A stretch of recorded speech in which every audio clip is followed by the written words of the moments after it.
जय हिंद दोस्तों, स्वागत है हमारे यूट्यूब चैनल पर। आइए देखते हैं जागृति के एक सबसे इम्पोर्टेंट टॉपिक है वायुमंडल। देखिए, क्लास शुरू होने से पहले आप लोगों को क्रिसमस डे की हार्दिक शुभकामनाएं एवं अभिनंदन। मेरी तरफ से आप लोगों को क्रिसमस डे की हार्दिक शुभकामनाएं। देखिए क्लास में हम लोग पढ़ेंगे आज वायुमंडल। इस क्लास में वायुमंडल को आज हम लोग कवर करेंगे। देखिए, वायुमंडल होता क्या है समझते हैं। सबसे पहले वायुमंडल किसे कहते हैं और इसे कितने प्रकार या इसे जो होते कितने भागों में बांटा गया है। देखिए, वायुमंडल जो होता है कहते किसे, पृथ्वी के बाहर जो वायु की परतें पाई जाती हैं उसी को वायुमंडल कहा जाता है। वायुमंडल किसे कहते हैं, पृथ्वी के बाहर जो वायु की परत या एक लेयर पाई जाती है उसी को हम लोग जो है वायुमंडल कहते हैं। वायुमंडल को 5 भागों में विभाजित किया जाता है, जिसे क्षोभ मंडल, समताप मंडल, मध्य मंडल, आर्द्रमंडल और बहिर्मंडल कहते हैं। हालांकि इसकी ऊंचाई भी क्लियर की गई है। देखिए, सबसे पहले हम लोग समझेंगे क्षोभ मंडल होता क्या है। देखिए, क्षोभ मंडल किसे कहते हैं। क्षोभ मंडल यह जो होता है, इसकी ऊंचाई जो होती है 8 किलोमीटर से 16 किलोमीटर तक पाई जाती है। ये 8 किलोमीटर से लेकर 16 किलोमीटर, कहीं ध्रुवों पर जाने पर यह 8 किलोमीटर, ध्रुवों पर जाने पर यह 8 किलोमीटर तक, यानी कि 8 किलोमीटर की ऊंचाई तक पाई जाती है। जबकि बृहस्पति भाग में यह जो होता है 16 किलोमीटर की ऊंचाई पर पाई जाती है, यानी कि 16 किलोमीटर की ऊंचाई तक पाई जाती है क्षोभ मंडल। तो क्षोभ मंडल को हम लोग परिवर्तन मंडल कहते हैं, क्योंकि इसमें मौसम संबंधित घटनाएं घटित होती हैं। क्षोभ मंडल में कौन सी घटनाएं घटित, मौसम संबंधित घटनाएं घटित होती हैं। मौसम संबंधित घटनाएं घटित होती, जैसे बिजली का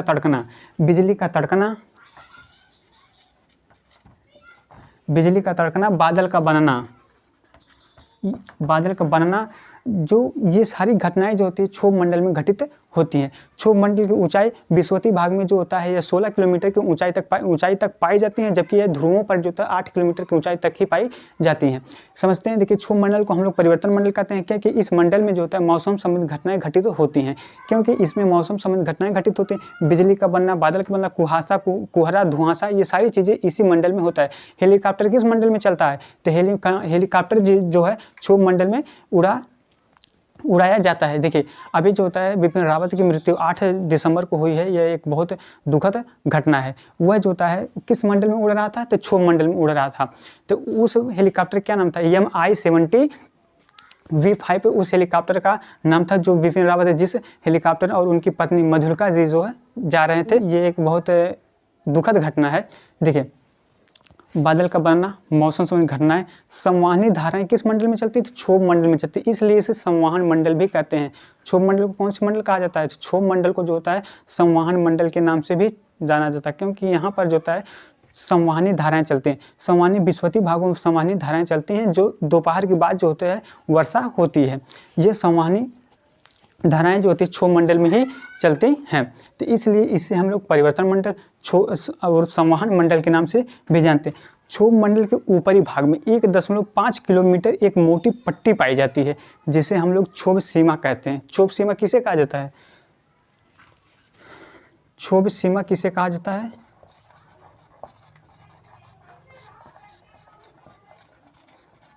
क्षोभ सीमा क्या होता है। क्षोभ सीमा 1.5 किलोमीटर, ये क्षोभ मंडल के ऊपर जो होता है, क्षोभ मंडल के ऊपरी भाग में 1.5 किलोमीटर मोटी एक पट्टी पाई जाती है। ये वायु की ही पट्टी होती है, इसी को हम लोग क्षोभ सीमा कहते हैं। इसी को हम लोग क्या कहते हैं, क्षोभ सीमा के नाम से जानते हैं। अब क्षोभ सीमा जो होता है, क्षोभ सीमा में कुछ भाग क्षोभ मंडल को होता है तथा कुछ भाग समताप मंडल का भी होता है। क्षोभ सीमा में जो होता है कुछ भाग समताप मंडल का होता है और कुछ भाग जो होता है क्षोभ मंडल का होता है। देखिए, क्षोभ मंडल के या क्षोभ सीमा के बाद स्टार्ट हो जाता है आपका समताप मंडल। समताप मंडल में तापमान समान होता है। यह वायुयान चालक के लिए सबसे आदर्श माना जाता है। इसी मंडल में जो होता है 30 से 40 किलोमीटर के बीच में यह जो, देखिए ऊंचाई के बारे में बात करते हैं। सबसे पहले हम लोग आप लोगों को ऊंचाई के बारे में बात करते हैं। देखिए, ये होता है हमारा क्षोभ मंडल। ये हमारा क्या है, ये हमारा क्षोभ मंडल। क्षोभ मंडल की ऊंचाई जो होती है यह ध्रुवों पर 8 किलोमीटर की ऊंचाई तक पाई जाती है, जबकि बृहस्पति भागों में यह 16 किलोमीटर की ऊंचाई तक पाई जाती है। इसके बाद जो होता है स्टार्ट, देखिए कहीं पर 16 मिलेगा आप लोगों को, कहीं पर 14 किलोमीटर मिलेगा, कहीं कहीं आप लोगों को 18 किलोमीटर की ऊंचाई तक ही पाया जाता है क्षोभ सीमा। ये अलग अलग किताबों में अपना अलग अलग आंकड़ा दिया रहता है। इसके बाद जो होता है 16 किलोमीटर की ऊंचाई पर, उसके बाद स्टार्ट हो जाता है हमारा समताप मंडल। और समताप मंडल कब तक, कहाँ तक पाया जाता है, 50 किलोमीटर की ऊंचाई तक पाया जाता है। इसी समताप मंडल में 30 से 40 किलोमीटर की ऊंचाई में एक परत पाई जाती है जिसे हम लोग ओजोन परत कहते हैं, ओजोन परत कहते हैं। देखिए ओजोन परत क्या करती है, सूर्य से आने वाली पराबैंगनी अल्ट्रावायलेट किरणों को जो होता है पृथ्वी से आने पर रोकती है। अब समझते हैं कि ओजोन परत होती क्या है। ओजोन परत होती क्या, देखिए ऑक्सीजन के 3 अणु, ऑक्सीजन के 3 अणु मिलकर ओजोन का निर्माण करते हैं। ऑक्सीजन के 3 अणु मिलकर जो होता है ओजोन का निर्माण करते हैं, ओजोन का निर्माण करते हैं। ये ऑक्सीजन के 3 अणु मिलकर ओजोन का निर्माण करते हैं। इसके बाद जो होता है हमारा शुरू ये ओजोन होता है, तो ओजोन का निर्माण होता है। अब देखिए ओजोन छिद्र होता है, क्या होता है ओजोन छिद्र, क्या होता है। देखिए ओजोन की जो होती है मोटाई जो होती है ये इसे डप्सन में मापा जाता है, इसे ओजोन की जो मोटाई होती है उसे डप्सन में मापा जाता है। और यह ओजोन परत की सबसे पहली खोज सन 1913 ईस्वी में जो है खोजी गई थी। हेनरी महोदय के माध्यम के हेनरी महोदय ने इसे खोजे थे। तो हेनरी महोदय ने जो ओजोन परत की खोज की थी कब की थी, तो 1913 ईस्वी में ओजोन परत की खोज की गई थी। ओजोन परत को डप्सन में मापा जाता है और एक देखिए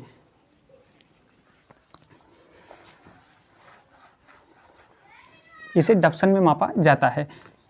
देखिए 300 डप्सन जो होता है यह ओजोन परत की सबसे सांद्रण होती है। जब जो तो ओजोन परत की मोटाई 220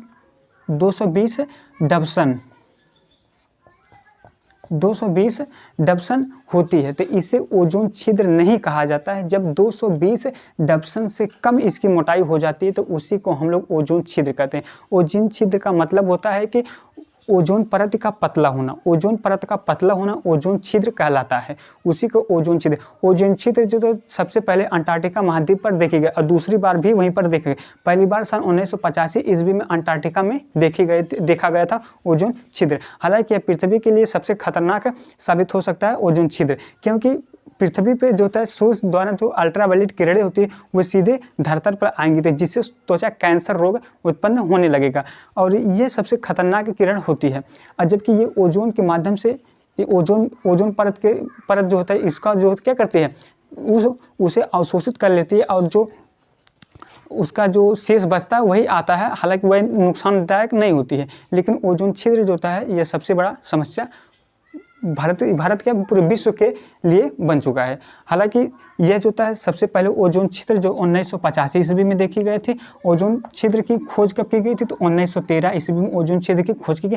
किसके द्वारा की गई थी, हेनरी महोदय के द्वारा जो होते ओजोन छिद्र की खोज की गई थी।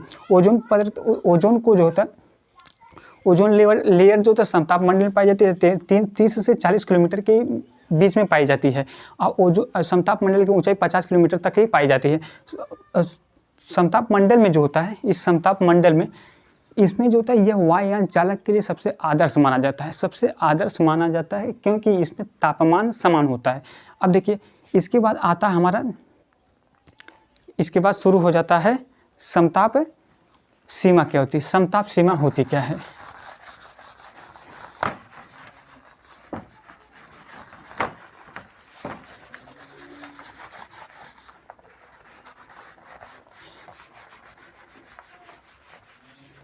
देखिए समताप सीमा क्या होती है।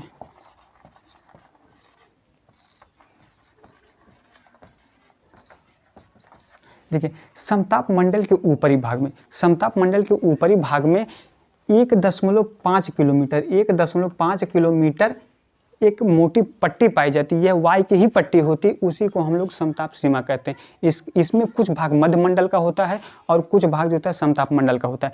अब समताप सीमा के ऊपर से प्रारंभ हो जाता है हमारा जो है मध्य मंडल की ऊंचाई 80 किलोमीटर की ऊंचाई तक पाया जाता है। यह जो तो 50 किलो से लेकर 80, देखिए 50 किलोमीटर की ऊंचाई के बाद यानी कि समताप मंडल के बाद जो तो 80 किलोमीटर की ऊंचाई तक पाया जाता है मध्य मंडल क्या होता है, यह सबसे ठंडा भाग होता है। मध्य मंडल जो होता है यह सबसे ठंडा भाग होता है, सबसे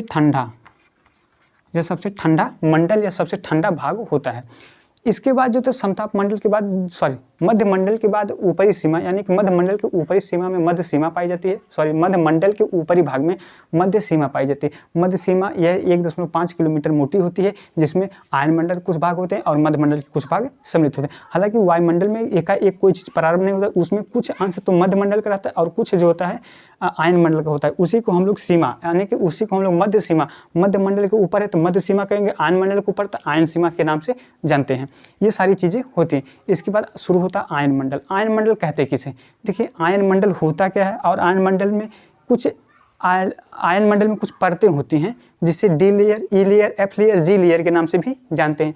ये आयन मंडल में होता है, हम लिख दे रहे हैं। देखिए, आयन मंडल में जो होता है ये कुछ लेयर पाए जाते हैं, कुछ परतें पाई जाती हैं, जिन्हें डी परत, ई परत, एफ परत और जी परत कहते हैं। अब डी लेयर इसमें क्या होते हैं ये समझते हैं। आयन मंडल ये 80 किलोमीटर की ऊंचाई के बाद से 80 किलोमीटर की ऊंचाई के बाद से 640 किलोमीटर की ऊंचाई तक जो होता है पाया जाता है आयन मंडल। आयन मंडल कहाँ तक पाया जाता है? तो यह पाया जाता है 80 किलोमीटर ऊंचाई से लेकर 640 किलोमीटर, यानी कि 640 किलोमीटर की ऊंचाई तक पाया जाता है आयन मंडल पाया जाता है। ये किस मंडल के बाद होता है? तो मध्य मंडल। किस सीमा के बाद होता है? मध्य सीमा के बाद से प्रारंभ होता है। देखिए, इसमें डी लेयर क्या होते हैं? जो यह जो होता है पृथ्वी पर जो आयनिक क्रियाएं होती है, जो आणविक क्रियाएं होती हैं, वह जो होता है ये पृथ्वी को जो तो भेजता है। इसमें समझते हैं, इसमें जो लघु अर्थात निम्न आवृत्ति की तरंगे होती हैं, निम्न आवृत्ति की तरंगे, रेडियो वेव तरंगे होती हैं, ये इसे पृथ्वी पर परावर्तित कर देती है। कौन से layer? D layer. D layer क्या करती है? निम्न आवृत्ति की जो तरंगे होती है, निम्न आवृत्ति की जो रेडियो तरंगे होती हैं, उन्हें पृथ्वी पर परावर्तित कर देती हैं। D layer. अब ई लेयर क्या करती है? ये उच्च आवृत्ति की रेडियो वेव को या रेडियो तरंगों को ये पृथ्वी पर क्या करती है? परावर्तित। यह निम्न होती है, लेकिन यह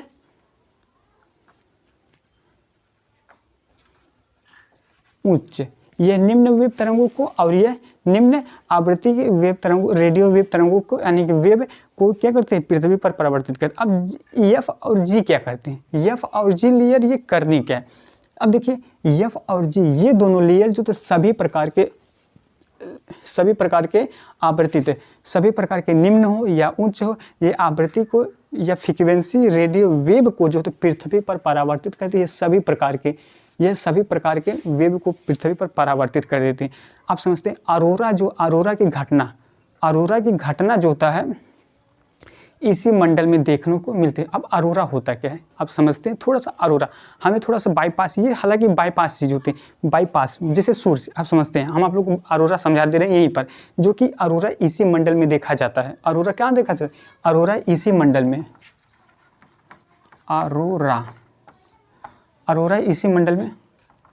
अरोरा इसी मंडल में देखा जाएगा। किस मंडल में देखा जाता है?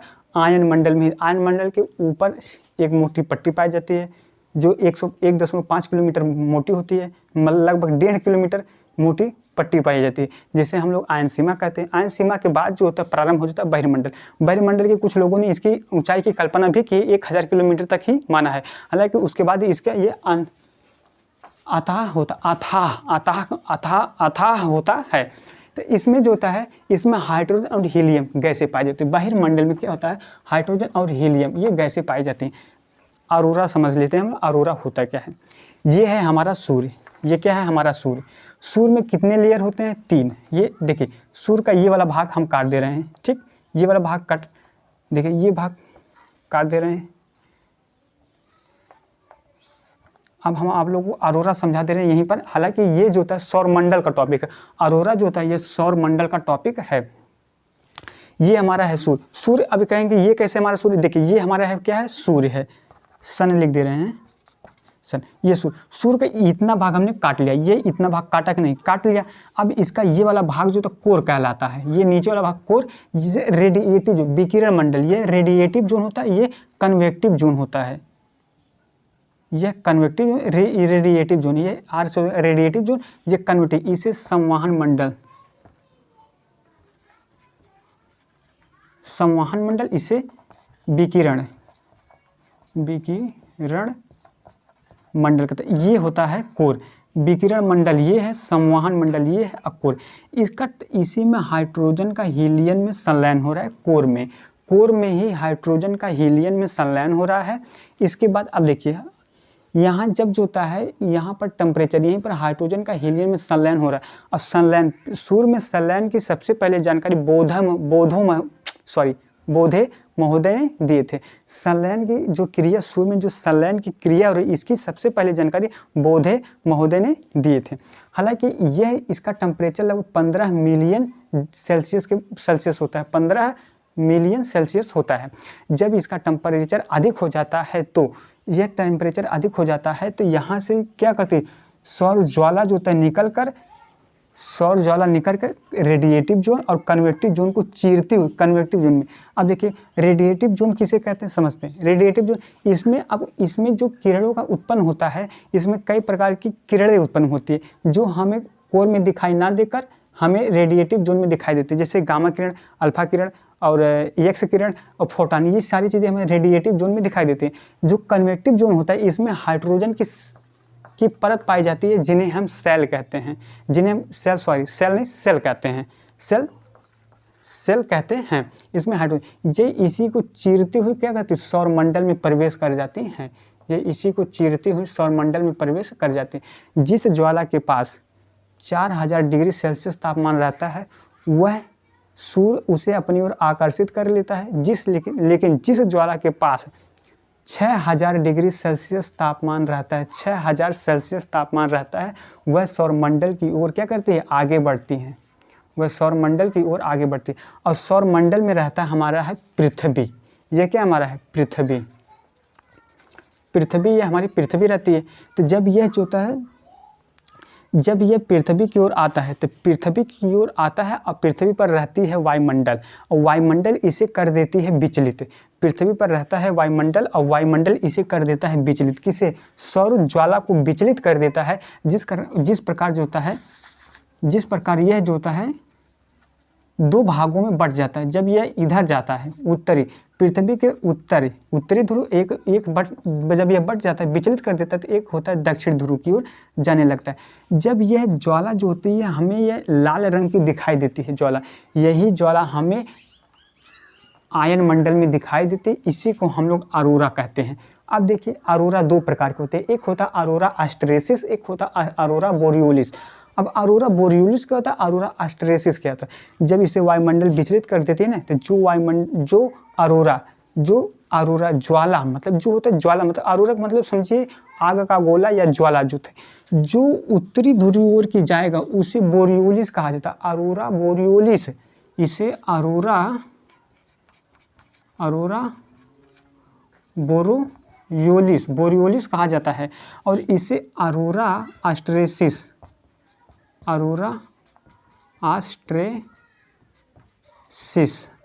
एस्टेरेसिस कहा जाता है। इसे अरोरा बोरियोलिस उत्तरी ध्रुव की ओर जो जाएगा उसे अरोरा बोरियोलिस, जो दक्षिण ध्रुव ओर की जाएगा उसे अरोरा एस्टेरेसिस कहा जाता है। समझते हैं कि वेस्लर क्या होता है। इसके आने से एक ध्वनि उत्पन्न होती है, सौर ज्वाला के आने से एक ध्वनि उत्पन्न होती है, जिन्हें हम वेस्लर कहते हैं। वेस्लर क्या कहते हैं, वेस्लर या विस्लर कहीं पर दिया जाता है, विस्लर के नाम से जानते हैं। समझते हैं कि सौर कलंक क्या होता है, यहीं पर समझ लेते हैं सौर कलंक क्या होता है। जिस ज्वाला के पास 6000 से कम टेम्परेचर रहता है, यानी कि ऊर्जा यानी कि डिग्री सेल्सियस का टेम्परेचर कम रहता है, उसे सूर्य अपनी ओर आकर्षित कर लेता है। उसे क्या करता है, सूर्य अपनी ओर आकर्षित कर लेता है। यह हमें एक धब्बे के रूप में दिखाई देता है, जिसे हम लोग सौर कलंक के नाम से जानते हैं। ये देखिए ये हमारा बाईपास, हालांकि ये बाईपास चीज़ इसलिए था क्योंकि ये हम आप लोगों को वायुमंडल बता रहे थे, इसमें ये सौरमंडल जो होता है, ये सौरमंडल का टॉपिक था। हमने आप लोगों को अरोरा भी बता दिया, और ये हाइड्रोजन का हीलियम में संलयन सबसे पहले बोधे महोदय ने दिए थे जानकारी। हाइड्रोजन का हीलियम में संलयन किस मंडल में होता है, सूर्य के किस मंडल में, तो कोर वाले भाग में होता है, केंद्रीय भाग में होता है। सूर्य का केंद्रीय भाग कोर कहलाता है, उसके बाद वाला भाग रेडिएटिव जोन जिसे विकिरण मंडल कहते हैं, उसके बाद वाला संवहन मंडल कहते हैं। ये सारी चीज़ें होती हैं, तो ये आप लोगों को समझ में आ गया होगा। हाँ, इसके बाद हम आप लोगों को वायुमंडल एक बार फिर बताएंगे। अब वायुमंडल हम आप लोगों को एक बार फिर क्यों बताएंगे, देखिए अब तक तो हम वायुमंडल को 5 परतों पढ़े, अब 5 परतों देखिए समझिए।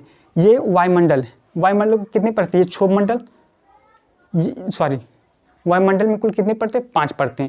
कौन कौन सी? ये है हमारा क्षोभ मंडल, समताप मंडल, मध्य मंडल, आयन मंडल और बहिर्मंडल। क्षोभ मंडल, समताप मंडल, मध्य मंडल, आयन मंडल और बहिर्मंडल। आयन मंडल और बहिर्मंडल को मिला देने पर ताप मंडल कहलाता है। ये जो तो हमारा बहिर्मंडल है और ये बहिर्मंडल है, ये आयन मंडल है। इस दोनों आयन मंडल को दोनों मंडल को मिला देने पर कौन सा मंडल बनता है? ताप मंडल बनता है। इसे क्या कहते हैं? ताप मंडल भी कहते हैं। अब देखिए ये हमारा क्षोभ मंडल में मौसम संबंधी घटनाएं घटती हैं। हेलीकॉप्टर इसी मंडल में चलता है। बिजली का तड़कना, बादल का बनना, बारिश का होना, तुषार, पाला, कोहरा, धुआंसा, जो सारी घटनाएं घटित होती हैं इसमें संवहनी धाराएं चलती है, इसलिए इसे हम क्षोभ मंडल कहते हैं। क्षोभ मंडल इसे जो तो संवहन मंडल भी कहते हैं, इसे परिवर्तन मंडल भी कहते हैं। अब आता है समताप मंडल। समताप मंडल में जो होता है इसमें तापमान समान होता है। इसमें तापमान क्या होता है? समान रहता है। समताप मंडल में तापमान समान रहता है। तापमान समान रहता है। ये वायुयान चालक के लिए सबसे आदर्श माना जाता है क्योंकि इसमें तापमान समान रहता है। इसी में जो होता है 30 से 40 किलोमीटर की ऊंचाई तक ओजोन परत पाई जाती है, जिन्हें हम जो होता है ओजोन परत कहते हैं। एक परत लेयर पाई जाती है जिसे ओजोन परत कहते हैं। इसकी खोज जो सन 1913 ईस्वी में की गई थी। किसने किए थे? हेनरी महोदय ने किए थे। ओजोन परत की किस में नापा जाता है? तो इसे जो तो डप्सन में मापा जाता है। 300 डप्सन सबसे साधारण माना जाता है। 220 डप्सन से जब कम होता है उसी को ओजोन छिद्र कहता है। ओजोन छिद्र ये विश्व की सबसे बड़ी समस्या बढ़ती जा रही है। हालांकि ओजोन छिद्र सबसे पहले अंटार्कटिका महाद्वीप पर देखा गया था। कब देखा गया था? 1985 ईस्वी को। और जबकि दूसरी बार भी वहीं पर देखा गया, अंटार्कटिका महाद्वीप पर। अब तीसरा मंडल जो आता है उसे मध्य मंडल कहते हैं। ये सबसे ठंडा मंडल होता है। ये सबसे क्या होता है? ठंडा मंडल होता है मध्य मंडल। मध्य मंडल के ऊपर प्रारंभ होता है हमारा आयन मंडल। आयन मंडल में 4 लेयर पाई जाती हैं। आयन मंडल में अरोरा, ये जो हमने अरोरा आपको बताया, ये आयन मंडल में ही दिखाई देता है। अरोरा से आने से पृथ्वी का तापमान बढ़ जाता है। वायुमंडल का तापमान, पृथ्वी नहीं बल्कि वायुमंडल का तापमान बढ़ जाता है। दूसरी चीज़ें जो होती है रैन वर्षा होती है। अरोरा का आने से रैन वर्षा भी होती है। अब देखिए एक ध्वनि उत्पन्न होती है अरोरा का आने, जिसे वेसलर कहते हैं। ये इसमें डी लेयर, ई लेयर, एफ लेयर और जी लेयर पाई जाती है। ये सारी चीज़ें इस किस मंडल में पाई जाती है? तो आयन मंडल में पाई जाती है। बहिर्मंडल में इसमें हाइड्रोजन और हीलियम दो गैसें बल्कि अन्य गैसें भी पाई जाती है। ये सबसे अधिक मात्रा में पाई जाती है। ये हमारा होता है बहिर्मंडल। ये सारी चीज़ें हम लोगों को अब इसके बाद बताएंगे हम लोग आप लोगों को सममंडल और विषम मंडल। वायुमंडल को 2 भागों में बांटा गया, एक सममंडल एक विषम मंडल। सममंडल के अंतर्गत जो आता है हमारा है 3 मंडल आते हैं, क्षोभ मंडल, समताप मंडल, मध्य मंडल आते हैं। जबकि विषम मंडल के अंतर्गत जो होता है आयन मंडल और बहिर्मंडल आते हैं। आप लोग जानते होंगे। चलिए इसके आगे हम लोग बताएंगे कि अच्छा ठीक है, एक चीज़ और आप लोगों को बता दे रहे हैं। देखिए वायुमंडल है, पृथ्वी पर वायुमंडल होने के कारण ही हमें सूर्योदय 2 मिनट पहले और सूर्यास्त 2 मिनट बाद तक होता है, यानी कि याद दिखाई देता है। सूर्योदय हमें 2 मिनट पहले दिखाई देता है वायुमंडल होने के कारण। सूर्योदय हमें 2 मिनट पहले दिखाई देता है। ये दिखाई क्यों देता है? क्योंकि वायुमंडल के परावर्तन के कारण हमें सूर्योदय 2 मिनट पहले दिखाई देता है और सूर्यास्त 2 मिनट बाद तक दिखाई देता है। सूर्यास्त होने के बाद भी हमें सूर्य का 2 मिनट बाद तक दिखाई देता है।